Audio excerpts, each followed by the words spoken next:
Greetings and salutations, and welcome to another edition of the YouTube channel Plugin Police and Too Many Plugins. Today we're going to talk about Ableton Live or Ableton Live. I'm gonna give you the pros and the cons, so the positives and the negatives. But what I mean with that is just a general overview and what I know of the community, what they think of this software. So this is not a review, this is not a tutorial. Reviews and tutorials go much more in depth in the software and the functions and. A good review should basically touch all the functions of a program and review the stability and putting it really under a magnifying glass. So that's not what we're going to do over here. We're just going to talk about the basic functions, the versions you can get, the pros and the cons of Ableton Live, and a big disclaimer, I'm not good in Ableton Live at all. I know it's a little bit the same as Bitwit. I've used it a couple of times. I don't connect with this software, so it's not a piece of software that I'm very familiar with. So we're gonna approach it from that angle. Okay, so what I'm running over here is the Ableton Live 11 edition. I tried to install the 12 edition. I couldn't get it installed. There's all sorts of issues with the installation. It takes very long to install, and after that the program doesn't open. I thought that maybe to do with AVX2 support, but it doesn't. My computer supports AVX2. And I've listened from many people in the community that 12 is very unstable and crashes a lot. So there you go. We're just going to use now the 11 version. But if you have the 11 Lite version that you can get with also with MIDI keyboards or sound cards, then you can get a free update to a 12 a light edition. If you don't have a version of Ableton, there's a link in the description of this video where you can get Ableton Live Lite completely for free without need to buy a sound card or a MIDI keyboard. So check the description in the video. The Lite is, of course, just an 8-track version. You can upgrade it to the 16-track version plus 5 gigabytes of sounds for €80. Then upgrade to Live 12 standards. Full features, 38 gigabytes of sounds and more instruments and effect, €209. Same price, more or less, as Fruity Loop Studio. Live Suite 12 is complete studio, 71 gigabytes of sound, max for live, and all instruments and effects. So here you're buying all the instruments and samples that they have. So there you go. These are the prices. I think this price is actually a little bit high over here. I think this should be more like in the $399 range, or I think is more in the lines of Bitwit, for example, Bitwig, for example. Okay, we'll go here quickly to Ableton Live, and I'll show you the basic functions. Big disclaimer, I'm also, by the way, not associated with Ableton Live or any of the software manufacturers that you see on the channel. I'm not monetized, I'm not sponsored, I'm not associated with any of these companies. The opinions you see over here are just purely my opinions, and I do not have the time to be testing learning every piece of software, DAW or plugin that I review on my channel, because if I would do that, then that would take way too long time. It's very difficult to, especially because in DAWs, in plugins not so much, but in DAWs they all have a different workflow, and there's really things you need to get used to. If you're really used to producing Cubase and you go all of a sudden to Bitwit, then you're going to get a shock. Or you're for many years producing in Pro Tools and you go all of a sudden to Fruity Loops, that's going to be really hard, and there's a big learning curve over there. And so you just want to make that disclaimer over here. This is not a review, this is not a tutorial, this is just purely first hands-on and pros and cons of my little experience I have with it and what I know that the community thinks of the software. So we'll go here to Ableton Live. Here's Ableton Live. This is then the 8-track version. You want to get it, link is in the description of this video. How this works over there, this works...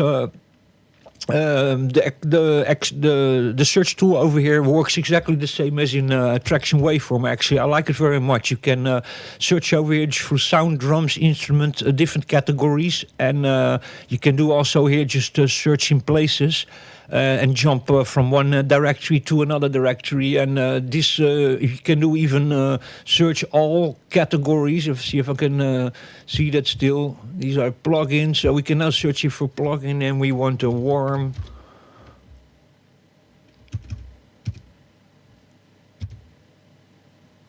And he gets here the wavetable synthesizer. Let me see. We have here. Let me see if we can find zip in here. Yeah, probably I have to still here sync. I need to make him still search here for my VST libraries. So the VST libraries here are not set here in this computer yet. So there you go. He's not going to find everything that I have over here. Let me see if I can find the extressor. Let me see what we have over here. Yeah, the extressor is over here. Throw this on the percussion over here. Yeah, so that just works fine. And I have over here my wavetable synth.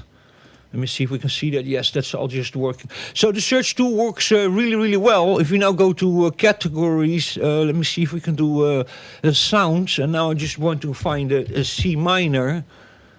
Drums, audio effects, in piano keys. He finds a C minor over here. He does it already good. We go to sample CDs. And he then finds here also everything in C minor. Really nice. Now give me 128 BPM loop. And he does find that with the number 128 in it, bass lines. Yeah, I like that already very, very, very much. Let me see, 140. Yes, so that's really, really, really nice. That riser. Does he find something? Right. Yeah. FX.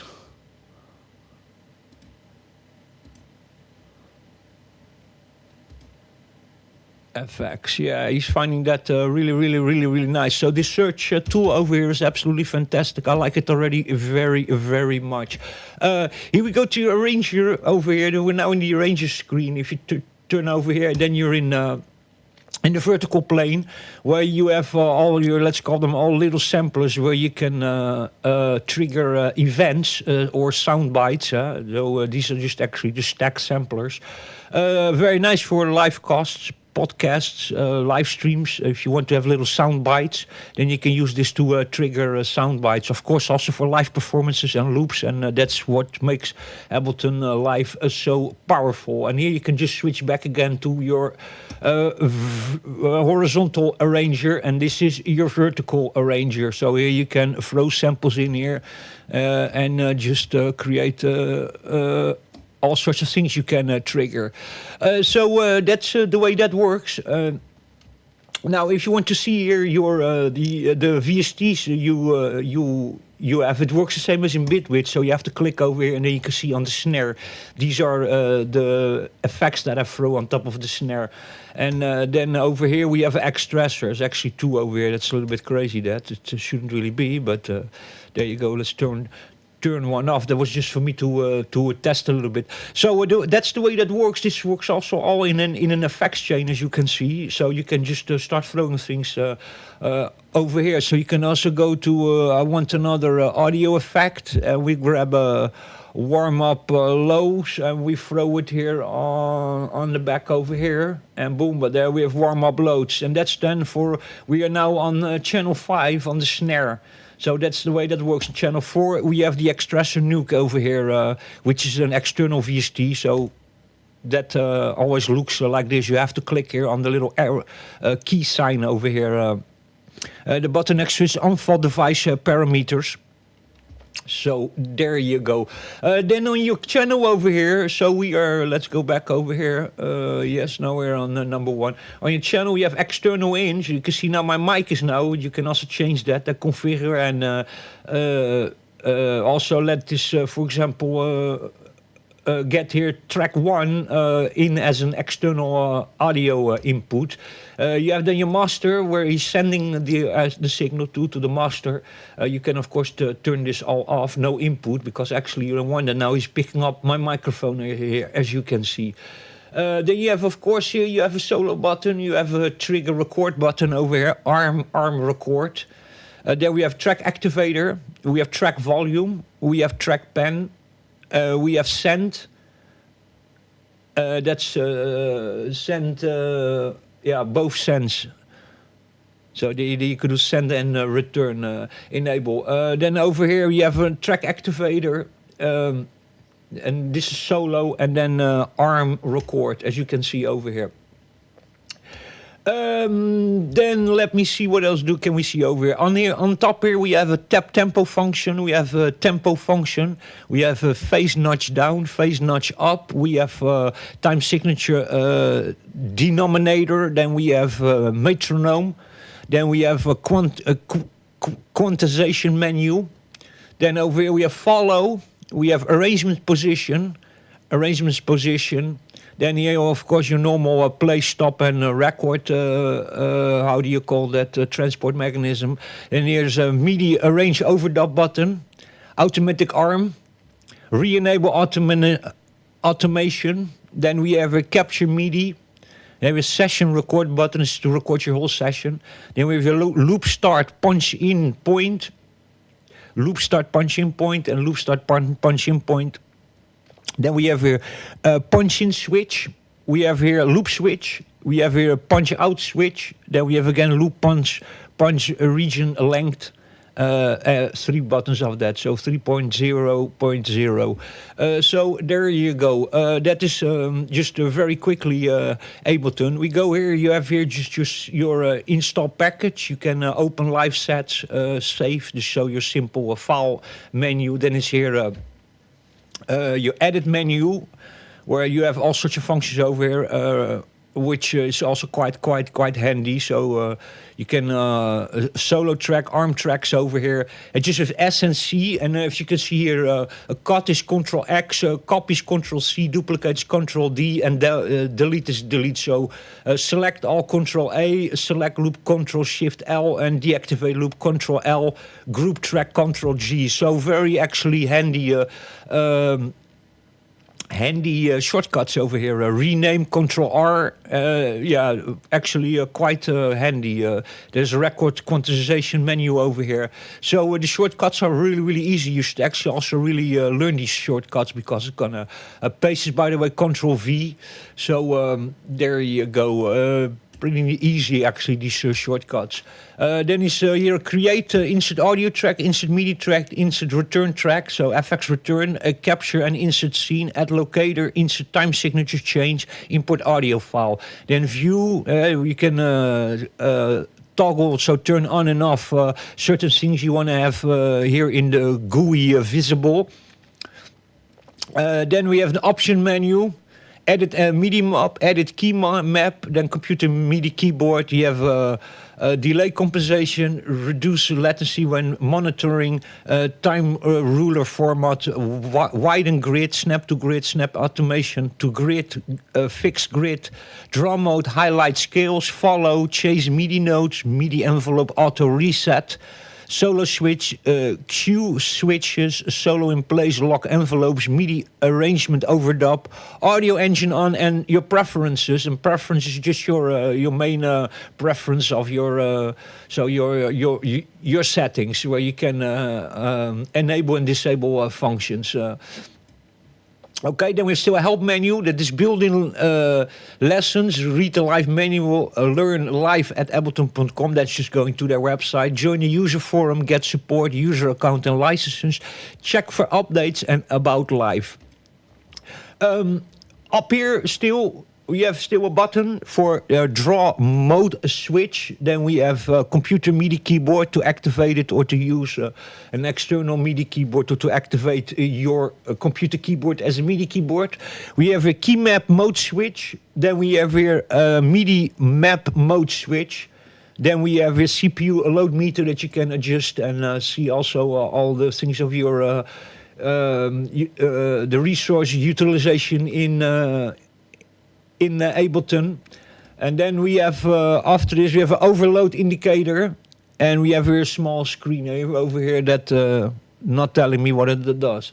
MIDI track in indicator. Okay, so there you go.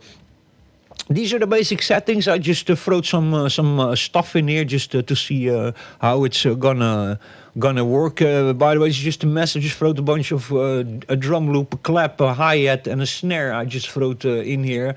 And a little bit of percussion just to see how all of this works. So.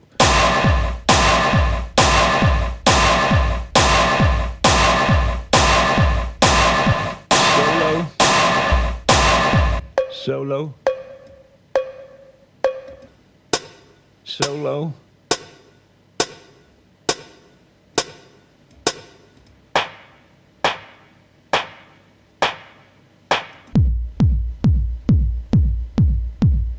There's here a button also on the channels for monitoring. Then there's here a button for auto. I don't know what the auto exactly stands for.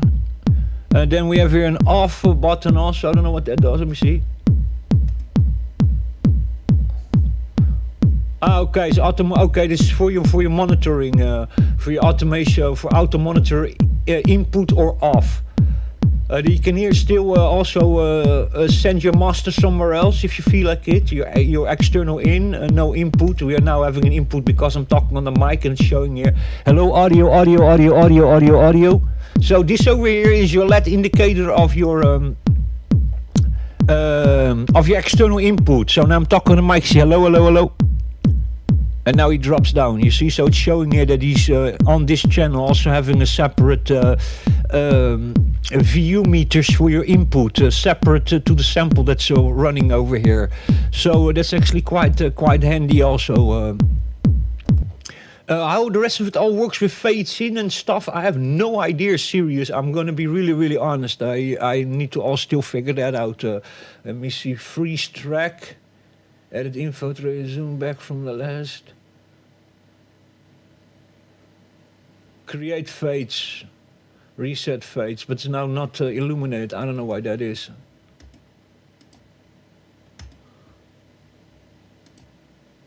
Yeah, I don't know why that is. That I still need to figure out also. I don't know how to really do that, to be very honest. Can we also zoom? Oh yeah. We have here, by the way, a button, showed height in out section, so you can turn that off, turn that on. Then you have another button over the show height return tracks, so off, on. These are your FX, your send return tracks to be visible or to make them invisible. Then we have here show height mixer section, so now the mixer is gone. Now you can put it back, and now you can put this back. So maybe you only need this, then you use only this. That's then show height mixer section, and you can also turn off, and now your mixer is gone also, so that's also quite handy also. So all these controls over here you can by yourself turn off. Then over here is your loop selector bar over here, so where everything starts looping. You have here of course also your loop on and off button. Then over here you can go forwards and you can go backwards. If I'm not wrong, you need to be also able to. Oh yeah, there's another button over here. Is edit MIDI map, edit key map. Okay, and now I just would like to see how I can zoom in over here. That's what I would like to know. How can I zoom in on these channels? It's not something here pulling on the faders.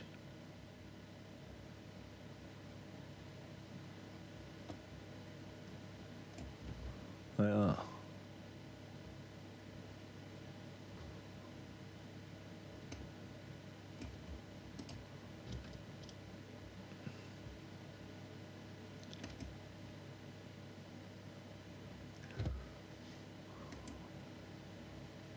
We have here a set delete locator button. Then we have here a previous locator button. And then a next locator button.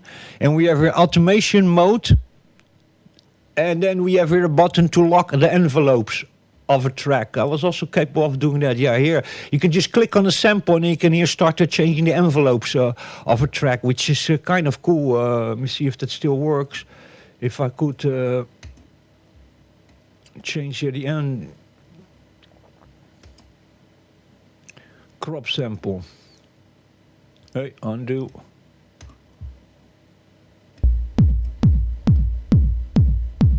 Okay, now crop the sample over here. Okay.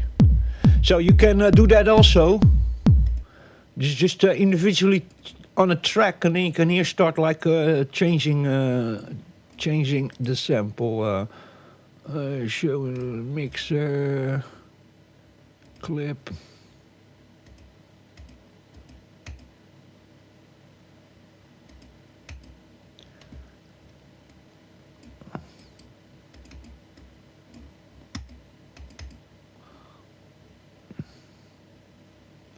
Edit. No. I have to figure out how this exactly works. But there you go. There's just a way over here of changing the envelopes and crop a sample, and just a little sampler here. Though every sample you just need to double click on, and you will immediately get a little sample tool over here, which is quite handy. So click tabs, and then we have here tool tabs, and this is over here to change your envelopes. Warp and follow. See if we can warp something a little bit.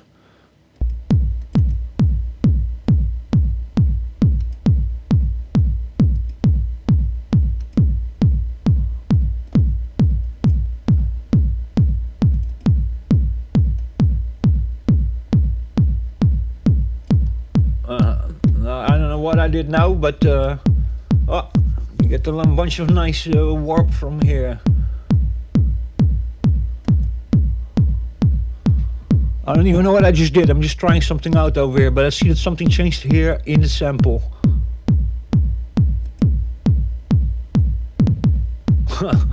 Okay. This sounds absolutely terrible, that, but there you go.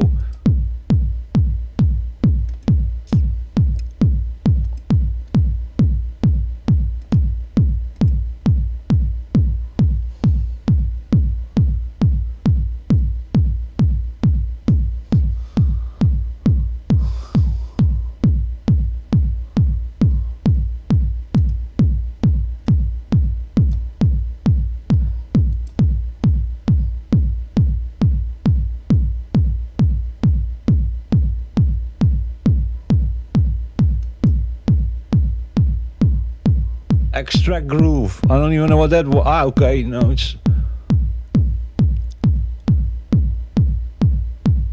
Okay, then it comes now some sort of trigger thing over here. Let me see, it must be in here then. I'm seeing it already. Okay, that came over here. It's kind of interesting function, is that actually. Quite impressed if I start seeing that when you start really like checking what kind of functions are really in here, then it's actually really advanced, you know. There's also a nice consolidate function over here. I don't know if there's a bounce in place, but consolidate must be a sort of like the same kind of function. One or more clicks to set the tempo leaders. Tempo automation will be extended to match the length of the newly consolidated clip. Okay. Okay, I don't know what that just was, but play that.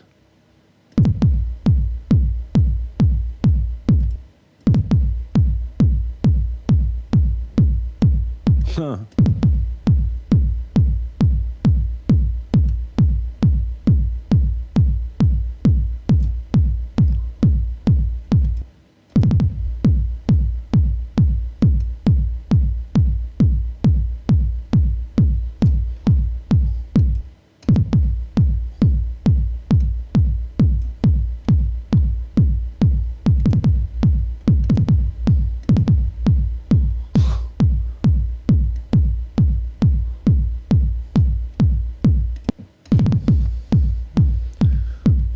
Okay, so quite advanced features actually in here for direct sample manipulation, and then of course also your effects chain, so how you can here yourself start setting up and start looking at at creating effects change, compressors, equalizers, and everything. This works exactly the same as in Bitwidth. So for people who are used to Ableton, it's very easy to jump to Bitwidth, and vice versa. If you're used to Bitwidth, then it's quite easy actually to get the hang of Ableton. I'm quite impressed actually with the amount of functions that you have over here. This is really crazy full-fledged DAW. Also the amount of effects that I'm seeing that are available in here. So there you go. Until the next time, stay safe, take care. I'll catch you in the next one.